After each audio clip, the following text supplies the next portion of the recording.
Suara gue udah jelas juga kan?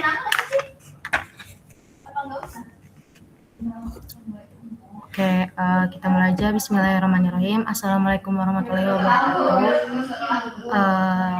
Halo teman-teman semua yang udah hadir nih, ada sekitar 3 orang ya. Nggak apa-apa, 3 orang aja. Tetap gue ajarin kok kalian. Oke, hari ini kita mau belajar matematika diskrit. Sebenarnya sih hari ini 70%-nya lah ya, apa 80%-nya itu kita cuman bakal mereview yang udah kalian pelajarin di kelas. Kalian dosennya siapa? Bu Yana. Bu Yana semua atau ada yang Bu Popi juga? Bu Yana semua. Oke, Bu jadi Popi Aljabar. Oke. Kalau Bu Yana semua berarti harusnya kalian dapat source-nya dari dia gitu ya, dari kayak PPT-nya gitu-gitu kan. Cuman waktu gue semester 1 itu gue juga pakai buku dari hibah orang gitu ya. Nah, bukunya itu namanya Matematika Diskrit Rinaldi Munir. Dan kalau gue lihat PPT Bu Yana yang zaman gue itu, dia kurang lebih isinya sama kayak yang di buku ini, karena emang sumbernya juga dari buku ini. Dan buku ini tuh lebih lengkap penjelasannya, dan jadi gue nggak akan membahas semuanya, gue bahas aja yang kemarin diajarkan sama Bu Yana waktu angkatan gue gitu.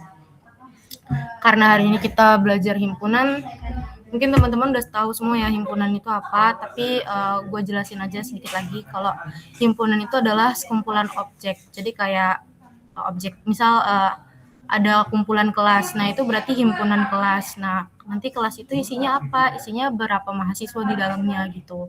Nah, mahasiswa itu disebutnya apa kalau di himpunan? Kalau di himpunan dia disebutnya sebagai elemen-elemen sebuah himpunan. Misal kita tadi punya himpunan kelas, berarti elemen-elemennya itu ada mahasiswa gitu. Itu ya buat terminologi dasarnya tentang himpunan. Ini juga ada nih definisinya yang kurang lebih udah gue jelasin tadi. Terus ini untuk penyajian himpunan gue skip aja. Kita langsung ke simbol-simbol baku yang kalau kemarin itu juga dibahas sama Bu Yana sih. Jadi ada beberapa himpunan yang emang dia itu udah ditentuin apa nama himpunannya. Nah, himpunan itu apa aja yang udah ditentuin namanya. Yang sejauh ini yang di buku ini itu himpunan bilangan.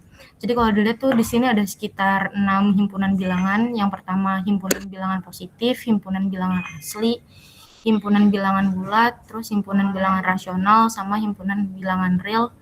Terus yang terakhir ada himpunan bilangan kompleks. Tapi kalau kemarin ketika UASnya matematika diskrit itu dia yang keluar itu sekitar di kecuali himpunan bilangan kompleks. Jadi selain himpunan bilangan kompleks ini harusnya keluar gitu. Jadi pinter-pinter kalian aja identifikasi itu dia masuknya ke himpunan bilangan apa gitu. Terus di sini ada notasi pembentuk bilangan. Notasi itu maksudnya gimana sih? Ya gimana cara kita nulis persingkat kalimat himpunan gitu loh. Jadi kalau semisal di kita ngeteks orang nih sehari-hari, pasti kita pakai singkatan juga kan. Kayak misal kayak gue itu kan GUE, itu nanti disingkat lagi jadi G sama W doang. Nah, kalau di MTK juga kayak gitu. Di matematika segala macam kayak aljabar linier sama matematika diskrit semuanya pasti disingkat, karena matematika itu tujuannya buat mempersingkat kalimat-kalimat yang panjang. Nah, kalau di himpunan dia notasinya tuh kayak gini. Jadi dibaca X, terus ada syarat yang harus dipenuhi oleh X. Tapi nanti kita bisa lihat penulisan detailnya itu seperti apa gitu. Nah, kalau himpunan juga dia ditandai pakai kurung kurawal gini ya, teman-teman. Ini. Terus di sini dijelasin aturannya. Kalau bagian di kiri tanda garis lurus ini melambangkan elemen himpunannya. Jadi bukan nama himpunannya, tapi elemen himpunannya. Terus tanda garis ini dibaca di mana atau sedemikian hingga. Jadi elemen himpunan ini di mana.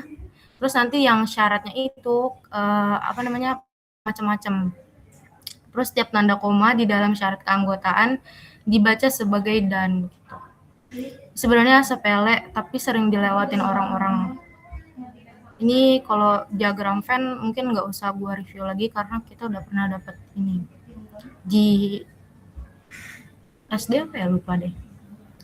Terus ada yang namanya kardinalitas himpunan. Maksudnya kardinalitas itu gimana sih? Jadi kan yang namanya kita matematika diskrit itu berarti bisa dihitung. Jadi dia itu berhingga gitu loh. Beda sama nanti kalian masuk kalkulus. Nah, itu udah nggak berhingga nanti hitungannya. Nah, karena si himpunan itu berhingga, jadi dia itu punya kardinalitas atau yang namanya tuh elemen-elemen di dalam himpunannya. Jadi berapa banyak sih elemen yang ada di himpunan tersebut, itu namanya kardinalitas. Tapi dengan catatan dia itu jumlah elemen yang berbeda. Misal kita punya himpunan A, terus isinya himpunan A itu angka 1, 2. Nah, berarti nanti yang dihitung angka satunya itu sekali aja. Baru nanti hitung 2. Nah, berarti dia kardinalnya itu ada 2, walaupun isi elemennya ada 3. Gitu. Skip. Terus di sini juga ada yang namanya himpunan kosong. Himpunan kosong tuh maksudnya gimana? Jadi himpunan kosong itu ya kosong. Kayak gak ada apa-apa. Beda sama dengan 0 ya. Kalau 0 itu walaupun dia melambangkan ketiadaan, tapi ketiadaan itu ada, ngerti nggak sih? Kayak bedalah himpunan kosong sama di dalamnya ada tanda kosong terus pakai kurung perawal. Nanti dikasih contoh. Nah, kayak gini nih, kayak perhatikan bahwa himpunan kosong dapat juga ditulis sebagai himpunan kosong. Tapi dia beda sama yang kosong biasa kayak gini. Terus juga harus perlu kalian tahu kalau setiap seluruh himpunan yang ada itu pasti punya himpunan kosong gitu. Jadi himpunan kosong itu anggota semua apa ya namanya? Semua himpunan gitu. Terus di sini ada himpunan bagian atau subset. Definisinya itu ketika kita punya himpunan A, nah dia itu dikatakan sebagai subset dari himpunan B jika dan hanya jika setiap elemen A merupakan elemen dari B. Dalam hal ini B dikatakan superset dari A. Tuh, jadi nanti notasinya kayak gini nih. Dibacanya A subset B. Gitu. Kalau di diagram Venn dia kayak gini bentuknya. Jadi A itu ada di dalam himpunan B. Makanya dia disebut subset dari B. Gitu.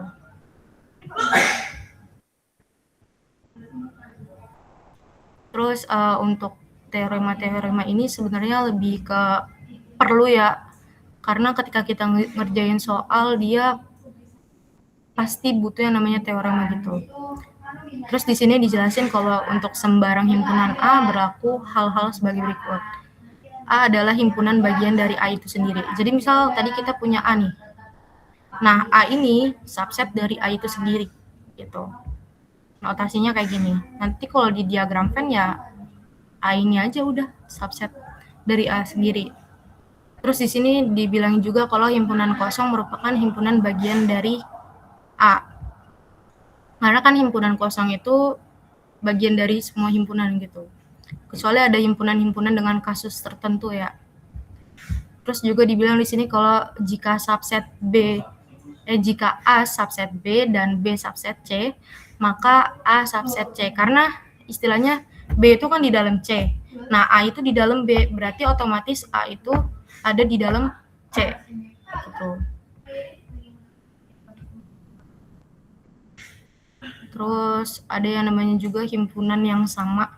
Maksudnya gimana? Jadi kalau kita punya himpunan A, dia dikatakan sama dengan himpunan B jika dan hanya jika keduanya mempunyai elemen yang sama.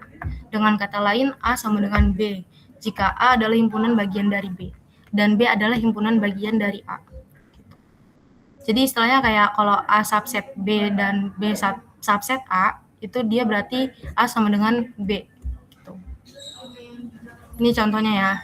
Kita misal punya angka 0,1. Terus himpunan A dengan elemennya itu 0 sama 1. Terus kita punya himpunan B dengan X. X itu syaratnya X dalam kurung S min 1 sama dengan 0. Nah, berarti kalau kayak gini, kalau kalian masukin X-nya itu 1, terus nanti 1 dikurang 1, 0, terus kan 1 dikali 0, 0, kan nilainya berarti sama dengan 0. Nah, maka si A itu sama dengan B, gitu. Karena si angka 1 ini juga bagian dari himpunan B. Terus contoh keduanya tuh jika A sama dengan mempunyai elemen 3,5,8,5 dan B punya elemen 5,3,8. Nah, ini berarti sama. A sama dengan B. Nah, bedanya di sini nih. Kalau semisal oh ya gini, gue jelasin dulu kenapa bisa sama. Walaupun di sini elemennya 5 ada 2, tetap di B itu ada elemen yang namanya 5. Kan elemen itu kalau sama dia dihitungnya sebenarnya 1 gitu kan. Jadi A ini sama aja sama B, kecuali kalau kasus nomor 3 nih, 3,5,8,5, tapi di B-nya itu nggak ada 5, berarti si himpunan A itu nggak sama kayak himpunan B. Terus di sini ada yang namanya himpunan yang ekivalen. Himpunan, maksudnya gimana ekivalen? Jadi himpunan A dikatakan ekivalen dengan himpunan B jika dan hanya jika kardinal dari kedua himpunan tersebut sama. Maksudnya gimana? Walaupun dia punya jenis elemen yang beda. Kayak misal kayak gini nih. Di nomor 3 tadi kan kita punya 3,5,8,5. Terus misal nanti di B itu kita punya nilai yang berbeda, tapi kardinalnya itu sama-sama 3. Sama-sama 3. Nah, itu berarti dia ekivalen himpunannya. Gitu. Kayak gini nih. Kan dia nilainya beda nih si himpunan A sama himpunan B, yang satu angka, yang satu huruf. Tapi karena dia kardinal atau total elemen di dalamnya itu sama-sama 4, makanya dia dibilang ekivalen. Gitu. Terus ada juga yang namanya himpunan saling lepas, tapi kayaknya kemarin itu di gua nggak dibahas sih. Nggak tahu di kalian dibahas atau enggak, tapi kalau emang dibahas bisa nanti gua share ini sumbernya.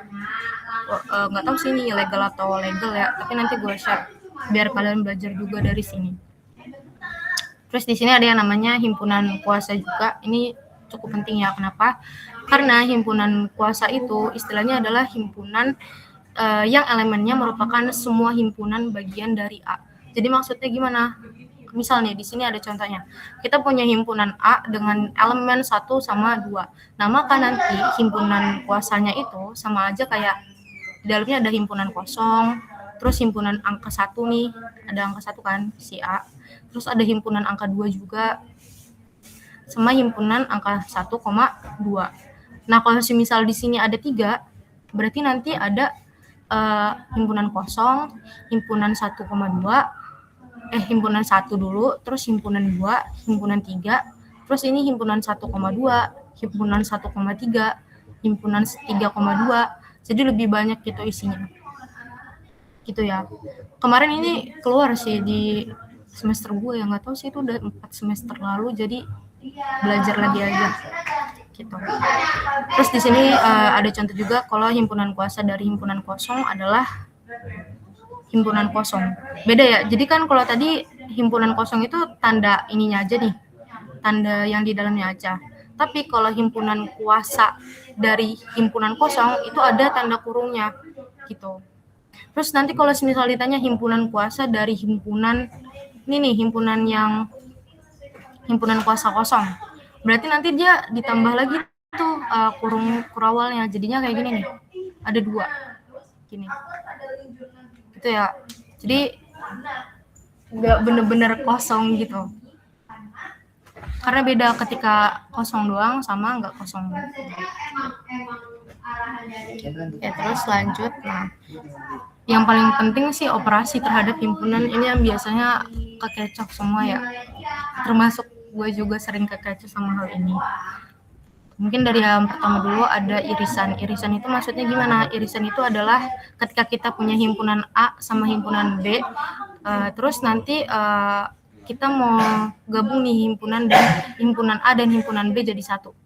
Terus gimana ya ngomongnya? Intinya nih himpunan A dan B adalah sebuah himpunan yang setiap elemennya merupakan elemen dari himpunan A dan himpunan B. Jadi elemen-elemen yang dia tuh ada di himpunan A, tapi dia juga ada di himpunan B. Gitu. Nah itu namanya irisan. Nah kalau digambar tuh lebih jelas kayak gini. Terus kalau misal kalian masih suka bingung bedain irisan sama gabungan tandanya, kalau gue sih ngingetnya kayak gini. Kalau irisan dia lengkungannya ke bawah kayak N kan lengkungnya ke bawah ya. Nah kalau gabung, kan gabung itu ada kata U-nya. Berarti nanti dia lengkungannya tuh ke atas. Gitu. Nah ini notasi irisan ya. Oh ya, tadi terakhir ada yang namanya himpunan semesta. Himpunan semesta itu adalah keseluruhan dari himpunan yang kita punya. Misal kita punya himpunan A, himpunan B, himpunan C yang dia tuh nggak ada kaitannya.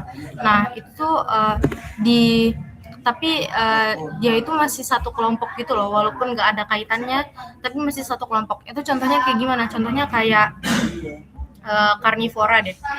Setiap karnivora itu punya ciri-ciri yang beda-beda kan. Kayak misal ada ada kucing, dia badannya kecil.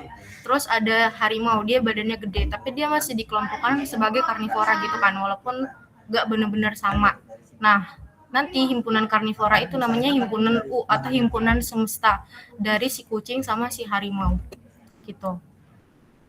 Oke, lanjut lagi ke gabungan. Nah, kalau gabungan itu adalah tadi ya misal kita punya himpunan A dan himpunan B. Nah, kalau gini aja baca aja deh. Gabungan union dari himpunan A dan B adalah himpunan yang setiap anggotanya merupakan anggota himpunan A atau himpunan B. Jadi dia tuh digabung semua gitu loh. Kalau tadi kan cuman yang ada di A sama yang ada di B. Nah, kalau ini tuh benar-benar semuanya ada gitu, digabung. Namanya aja gabungan ya. Nah, ini kalau diagram Venn-nya kayak gini. Terus ada juga yang namanya komplemen. Komplemen itu apa? Komplemen itu adalah gimana ya ngomongnya? Suatu himpunan semesta. Jadi misal kita punya tadi kucing sama harimau gitu kan. Terus anggaplah si himpunan A itu si kucing itu. Nah, himpunan komplemen itu kayak komplemen A berarti dia adalah semua yang ada di semesta itu kecuali si A. Nah, gambarannya sih kayak gini. Nih, yang diarsir tuh berarti di luar dari A. Misalnya nih A nih yang kucing, terus ini himpunan karnivora. Berarti kalau komplemen himpunan kucing berarti dia adalah himpunan karnivora. Gitu.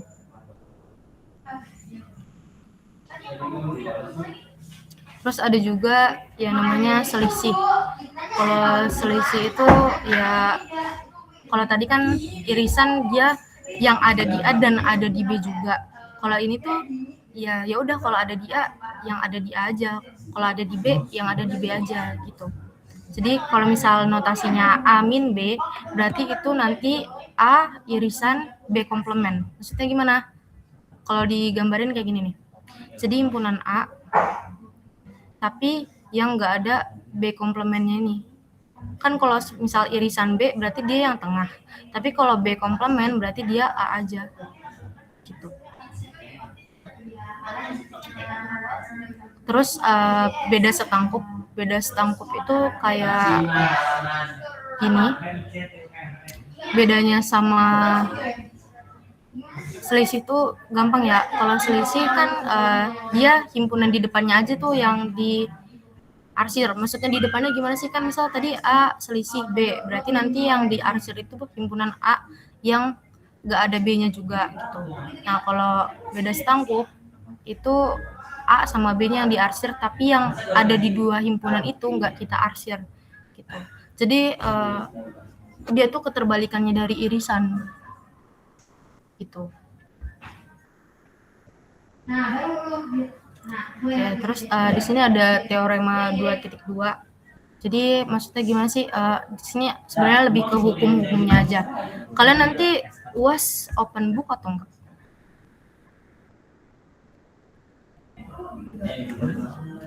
Guys.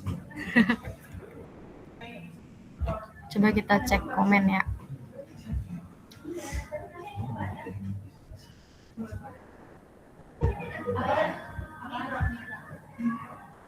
Nah, kalau gini aja ya, kalau Bu Yana tuh biasanya dia open book ya, bisa ngeliat catatan sebelumnya sama bisa ngeliat PPT.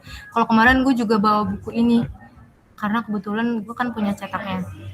Jadi teorema-teorema ini tuh sebenarnya nggak perlu dihafal, tapi kalian bawa aja udah, pahamin aja, nanti di sana kalian tinggal lihat teoremanya tuh kayak gimana gitu.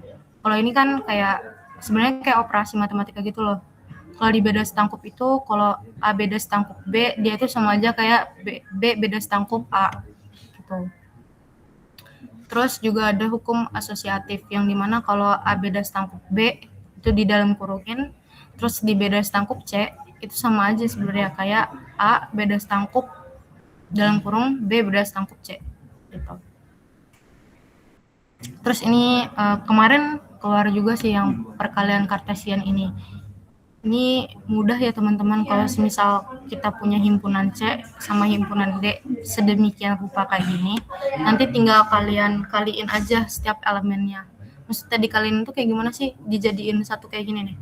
Misalkan 1 dikali A, berarti 1A. Terus 1 dikali B, 1B. Terus selanjutnya sedemikian rupa. Nah, itu namanya perkalian kartesian. Dan dia itu nggak mesti sama gitu loh, kayak nggak mesti punya 3 elemen semua gitu.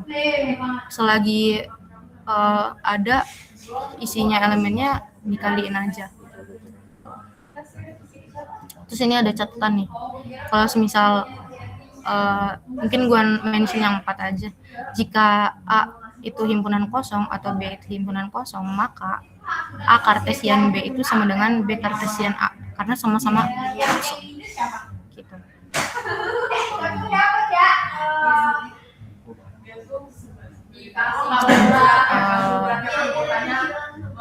Kak, ini kayaknya nggak usah deh, nggak terlalu keluar di. Oke, kita lanjut ke hukum aljabar himpunan. Dia tuh hukumnya kurang lebih sama kayak logika preposisi yang kemarin kalian belajarin gitu. Kalau mungkin gue bacain satu-satu aja. Di sini ada hukum identitas yang dimana ketika kita punya himpunan A digabung sama himpunan kosong, dia udah pasti nilainya itu himpunan A. Nah, tapi kalau kita punya himpunan A terus diiris sama himpunan semesta, maka dia hasilnya himpunan A itu sendiri gitu. Terus ada yang namanya hukum nol atau dominasi. Maksudnya gimana?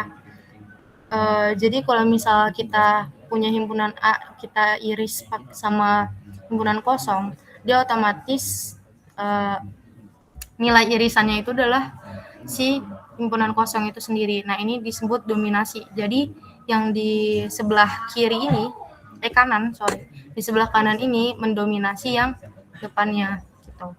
Misal di sini ada gabungan A, gabungan U. Nah, si U ini otomatis hasil dari gabungannya gitu.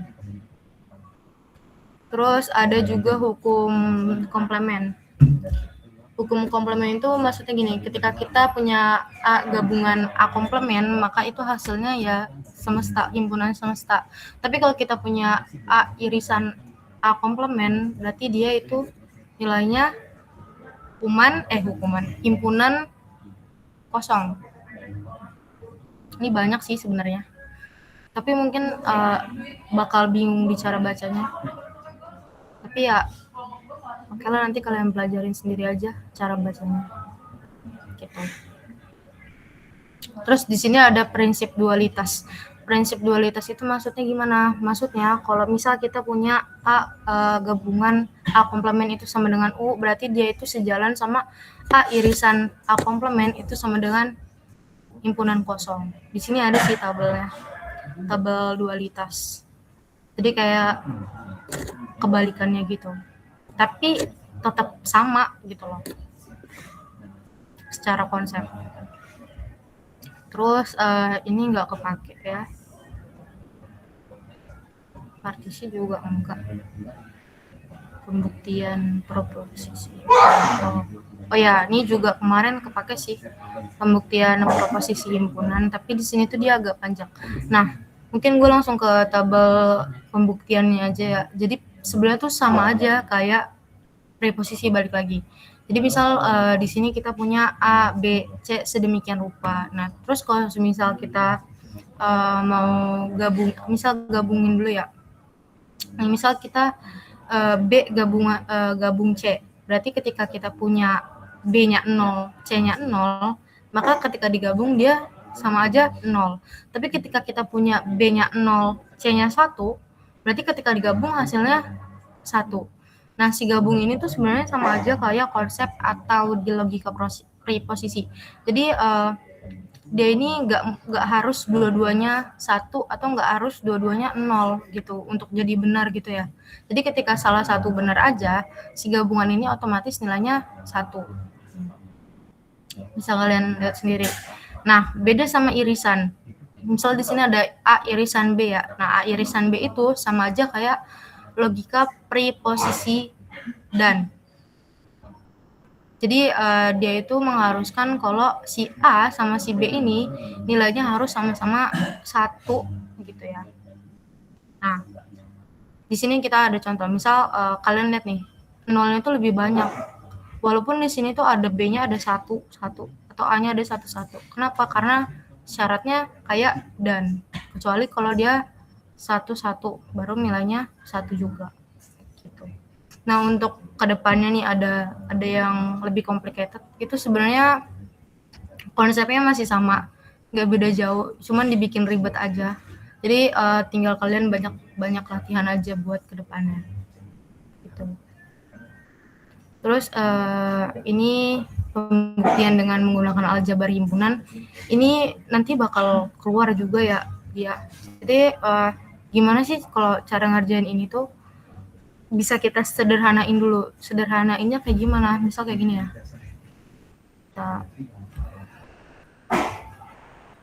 Kita contoh di sini. Kan di sini misal kita punya A gabungan B, terus A irisan B, terus digabung A irisan B komplement. Terus cara kita nemu nilainya itu gimana? Caranya kita sederhanain dulu bentuknya. Maksudnya gimana? Kita lihat nih ada nggak sih dia nilainya di tabel hukum-hukum aljabar himpunan ini gitu. Misal kita cari aja ternyata ada nih di hukum distributif, kalau disederhanain dia jadinya bentuknya kayak gini nih, kayak A irisan dalam kurung B gabungan B komplement, karena kan dia sama-sama ada B nih dan sama-sama irisan juga kan, cuman bedanya dia ada gabungan di sini doang, berarti dia tinggal di pakai hukum distributif aja karena nilainya sama. Terus kalau udah kayak gini, tinggal kita sederhanain aja, kita cari B B gabungan B komplement, kita cari yang B. Nah, bentuknya tuh sama aja kayak gini nih. B gabungan B komplement itu pasti nilainya U. Berarti nanti kita ganti si B gabungan B komplement itu U. Nah, nanti hasilnya A gabungan U. Terus kita cari A gabungan itu masih ada hukum aljabarnya atau enggak. Ternyata masih nih, ada A gabungan U itu sama dengan A irisan U itu sama dengan A. Kebalik ya. Emang sering kebalik gitu. Berarti nanti jawabannya itu A. Jadi pinter-pinter kalian aja nyederhanain bentuk yang rumitnya gitu. Tuh. Mungkin untuk selanjutnya bisa kalian pelajarin sendiri karena kita waktunya terbatas juga. Terus ini nggak terlalu kepake. Ini enggak juga. Ini nanti di semester berikutnya. Nah, paling enggak ini sih kita coba-coba dulu aja ya untuk himpunan sederhana ya. Bentar deh, gue izin stop share screen dulu sebentar.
Umar, kita waktunya sampai jam berapa ya?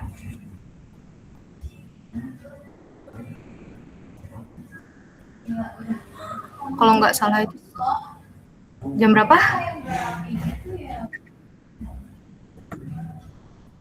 Udah kelar? Belum. Belum. Aku nanya sampai jam berapa ini. Oh, sampai sekelarnya aku aja berarti. Oh, oke lah. Berarti anggaplah kita jam 5 selesai ya teman-teman, biar kalian nanti bisa review lagi.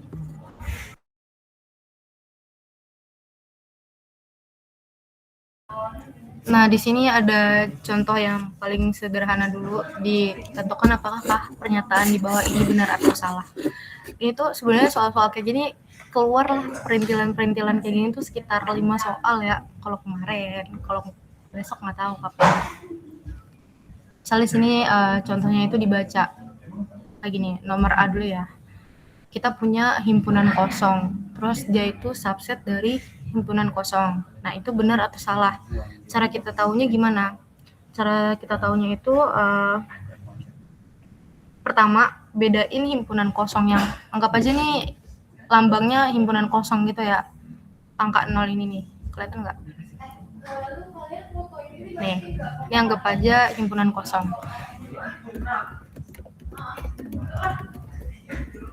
Nah, kalau dia udah bentuknya kayak gini,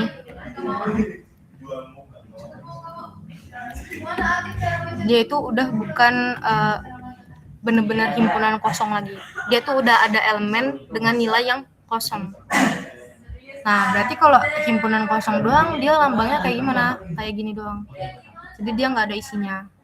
Nah, berarti kalau kita cek, dia ada elemennya kan. Elemen itu si kosong ini, yang sebelah kiri ini. Terus dicek juga sebelah kanannya. Ternyata dia juga ada elemennya si himpunan kosong ini juga. Terus gimana cara kita tahu dia benar atau salahnya? Nah, kalau dari pengertian subset tadi, itu adalah himpunan, misal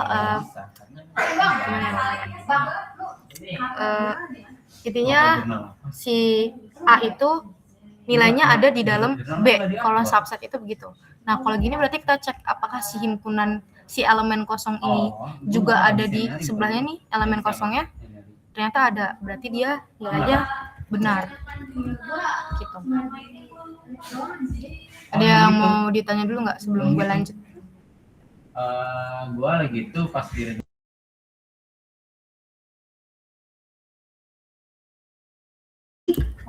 Oke, kalau nggak ada, gue anggap udah paham aja ya. Nah, terus lanjut di soal nomor B. Di sini kita punya himpunan kosong. Berarti dia nilainya 0 doang nih. Nah, terus atau bisa juga kita anggap kayak gini. Terus di sini dikasih tahu kalau si himpunan kosong ini adalah bagian dari si himpunan kosong-kosong ini yang ada nilai, yang ada elemen kosongnya gitu. Nah, kita cek kan kalau di pengertian himpunan kosong tadi yang udah gue jelasin, himpunan kosong itu pasti bagian dari seluruh himpunan yang lain kan, berarti dia benar dong, karena si kosong itu pasti ada di seluruh himpunan, berarti dia nilainya benar gitu. Oke, lanjut di nomor C ya.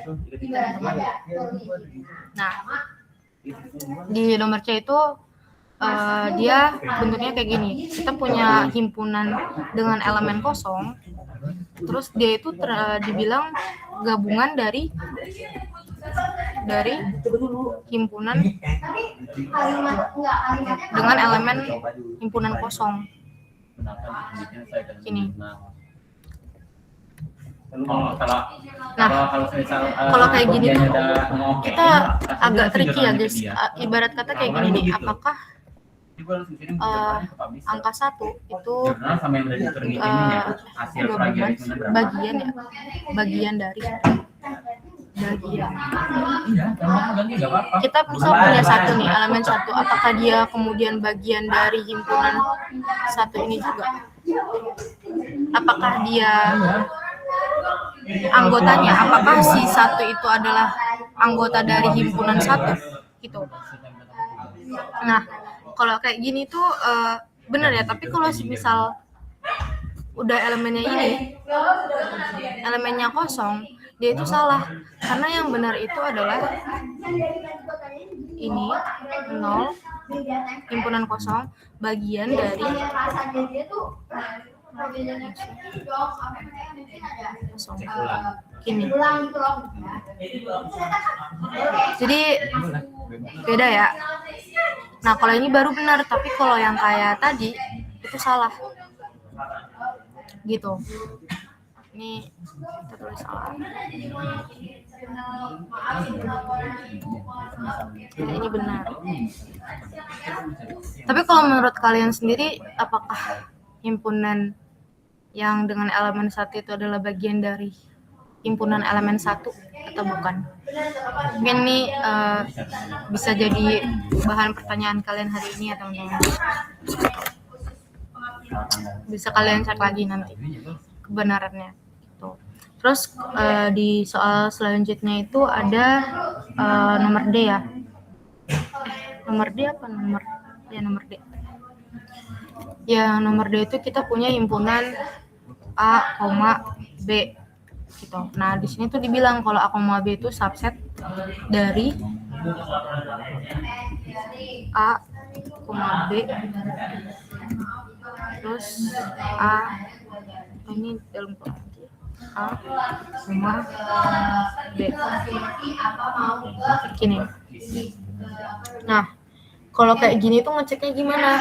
Kan kalau subset itu adalah misal si AB ini ada di dalam himpunan, ini deh kita bilang si AB ini himpunan A.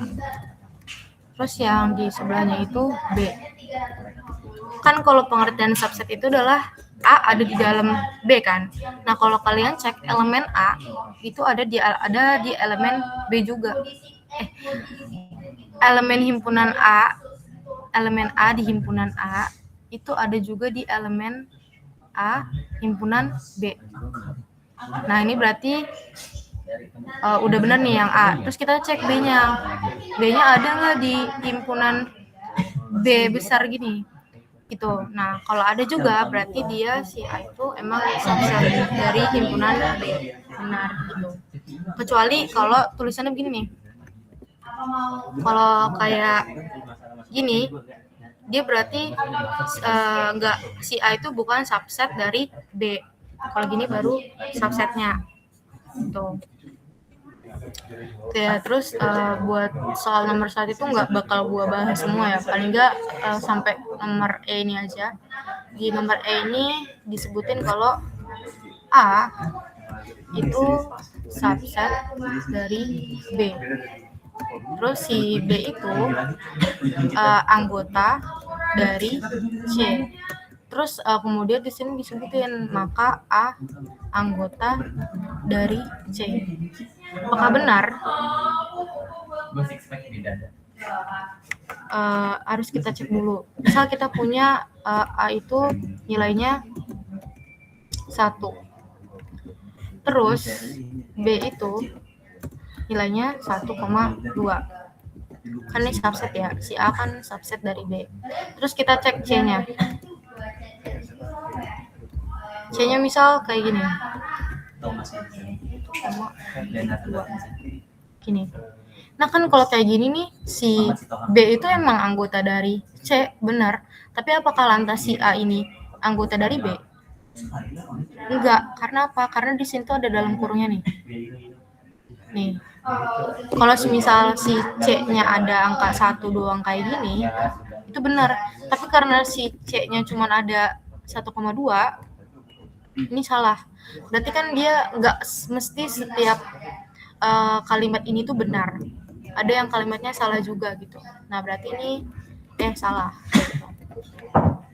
Itu buat yang F ya. Terus kita coba cari yang agak tricky dikit. Mungkin di nomor 5A. Di nomor 5A itu kita punya A, G itu irisan dari himpunan kuasa dari A. Terus dia bilang kalau ini tuh nilainya tetap A karena irisannya. Jadi A irisan dari himpunan kuasa A itu dia bilang nilainya A. Apakah ini tuh benar? Kalau salah itu kenapa bisa salah gitu kan? Nah, di sini tuh bisa kalian cek juga sebenarnya apakah si kalimat itu benar apa salah. Ini kenapa nggak bisa?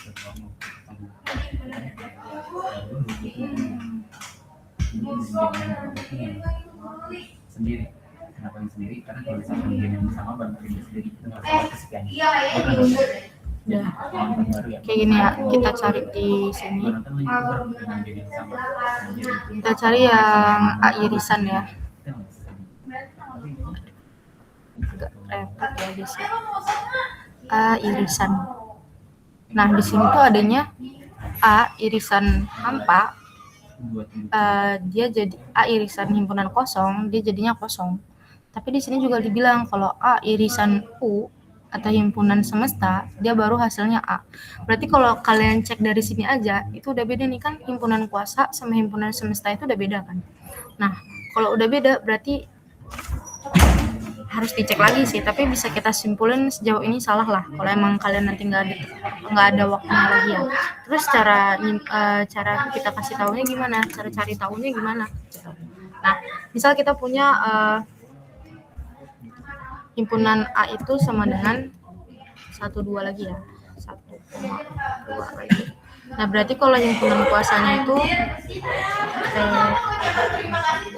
A-nya itu sama dengan himpunan kosong terus 1, 2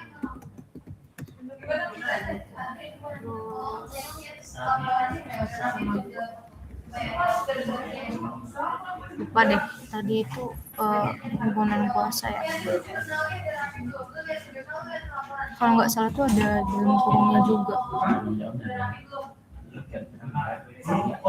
Karena sebenarnya tuh ngapalin kayak gini tuh bikin otak kita nambah beban doang ya guys ya. Kalau masih selagi bisa baca mah nggak apa-apa, baca aja kelewatan.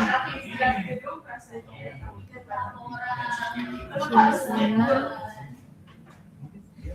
kuasa saling nafas. Nah ini deh, nih berarti PA-nya itu himpunan kosong plus 1 terus 2 gini. Terus lantas apakah ini ada irisannya gitu? Apakah ada angka-angka di himpunan kuasa ini yang bisa beririsan dengan himpunan A? Kan kalau irisan itu paling nggak dia ada angka 1,1, 1,2 gini kan. Sedangkan di sini tuh adanya dalam kurung, elemennya itu dalam kurung lah. Elemennya itu jadi himpunan sendiri gitu kan. Berarti dia nggak ada irisannya gitu. Nah kalau nggak ada irisan ini gimana? Berarti yang benar itu adalah A irisan PA. Itu berarti nilainya sama dengan himpunan kosong karena nggak ada isinya gitu. Itu buat yang nomor 5. Untuk selanjutnya sisa 5 menit lagi sih. Mungkin ada yang mau ditanya nggak dari kalian sebelum gua tutup?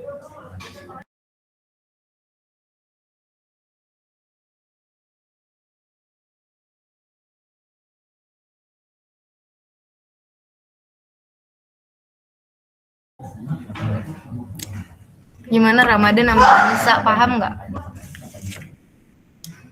Apa pada turun ya anak kedua? Paham nggak? Insya Allah. Paham insya Allah. Insya Allah. Ya. Kalau paham. Belum memahami juga kan soalnya. Memang harus dihafal gitu ya kak? Sebenarnya nggak harus dihafal sih. Kalian open book kan?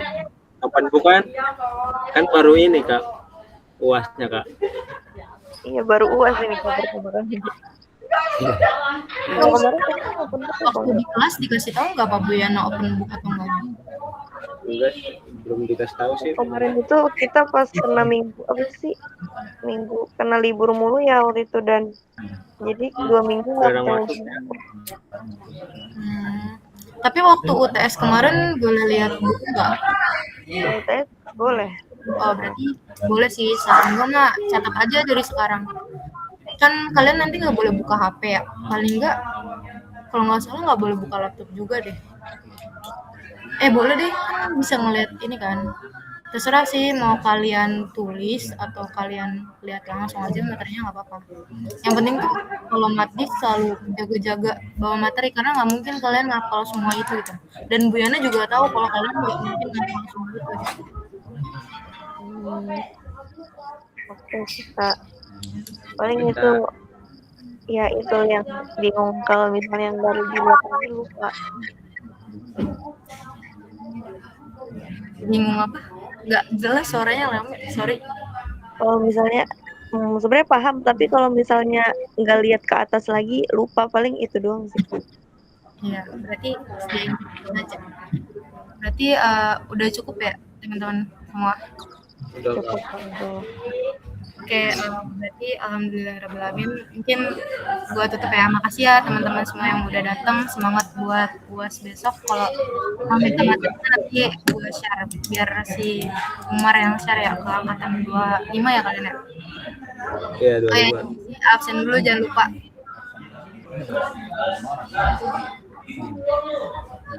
Sebelum gua ada mungkin ya sih absen dulu. Dicek Bi kalau udah absen baru boleh live. Foto dulu, foto bersama. Oh iya, foto-foto. Nggak bisa. Oke lah. Ntar gue screenshot dulu Kameranya ya. rusak. Iya, nggak usah open cam, nggak apa-apa kan nanti.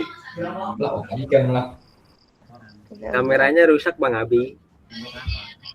Emang iya lu Ramadan. Iya, Kak.